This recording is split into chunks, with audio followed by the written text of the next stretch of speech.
Skip, thanks very much for the talk. I have a couple questions, though, as usual. So the process to make biodiesel certainly looks pretty simple. I mean, I know that people can actually make this stuff in their garage. And obviously the environmental advantages seem really obvious and beneficial. So, why is biodiesel not a bigger part of our fuel market today? It's cost and availability of feedstock. Right? There just isn't much oil around, or the oil is very expensive and competes with food. So I know that we use waste oils, waste cooking oils, French fries are the sort of famous ones. So what are some of the other feedstocks? And that's obviously in limited supply, but what are some of the other feedstocks that you guys think about? Well, so soybean oil, palm oil, coconut oil are all things that have been used around the world. Jatropha oil. Those are all, jatropha oil is sort of interesting, but the reason why I've been intrigued by algae and have been participating with you guys here at the university is because those are all things that the algae doesn't take away from food generation, and it's not using arable land or drinking water to grow. But algae turns out to be a pretty good feedstock. Right, and most of the petroleum that's underground came from algae in the first place. All right, good. Okay, so I think a lot of people didn't know or don't know that fuel must meet a certain specification before it can be sold. You showed us the ASTM specification for the biodiesel that you guys have produced here. So once it meets that specification, this can be blended and sold on the market right now? Yeah.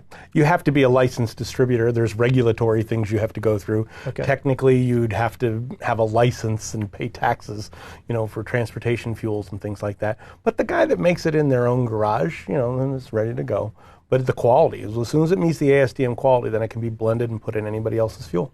Okay. So even the oil that we produce on campus, we actually we could sell it if we... Yeah, we could sell it if we had the licensure to sell it. Okay. Then the other thing, you were talking specifically about biodiesel today, but I also hear about renewable diesel. So what is the difference between a renewable diesel and a biodiesel? Well, renewable diesel looks a lot like just regular diesel and then has all the problems associated with regular diesel in terms of the particulate matter, the carcinogenic nature of what the outputs and emissions are, the soot, and the lubricity issues. So biodiesel is still better than the renewable diesel in that regard. And in fact, a lot of people are talking about making biodiesel a mandatory small blend part of all diesel. Okay, but renewable diesel still implies that it comes from a renewable source. Yeah. A renewable source. Yeah. So in fact, you could take the same vegetable oil that you talked about and turn that into renewable diesel. And how is the process different? Well, it would be a high temperature and pressure process so that you'd crack and move away that. It's called decarboxylation. You get rid of that ester group on there. Okay. But that's where you run into the problems of reformation reactions that then make some of these polycyclic aromatic hydrocarbons and other things that are bad for the fuel. Got it. So, but in other words, pretty similar to what happens in a refinery anyway. Anyway, absolutely. Okay. So here in the U.S., we tend to have a lot more gasoline cars than we do diesel-powered cars. As you mentioned, diesel here in the United States is mainly in our trucks and our the tractors and the buses, et cetera. But in Europe, I know they have a lot more diesel-powered cars. And I see ads on TV now that diesel-powered cars seem to be coming to the United States. So I guess the question is, what's the big difference between the two, and why do we have more gasoline cars here and Europeans have more diesel? It's mostly cultural and political. The political climate in Europe is that they subsidize the diesel so that it's actually less expensive than the petroleum gasoline. So as a result, there's one incentive.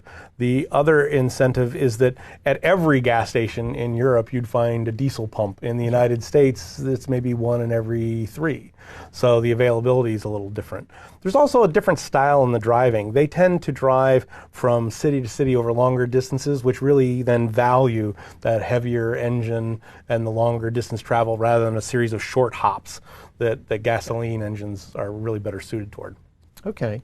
But so if diesel engines are better, as you pointed out, in terms of mileage, in terms of ability to pull, they seemed in some ways to be superior to gasoline. So, what is the sort of research that has to be done, and what specifically is your group doing now that's going to allow us to get more of this biodiesel or renewable diesel sort of into the market? So, one of the things you have to do is you have to always look at the combustion and the processing quality of the fuels. Some of the things that we're looking at are there other ways to, let's say, dry the fuel? One of the big expensive parts is to remove that water, typically by heating. We're starting to look at different kinds of solvent extraction. And the solvent extraction we're using is by modifying the glycerol that's a waste product and turning it into a molecule that we can now use to extract the water from the biodiesel.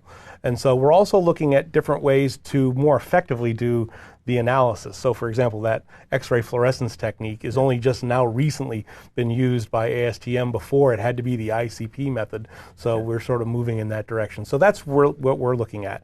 On campus, there are people in the chemical engineering department who are looking at the way the fuels combust in engines. And so then you're trying to tailor the way the engines work so as to maximize the energy efficiency and to minimize the amount of pollutants that come out the tailpipe.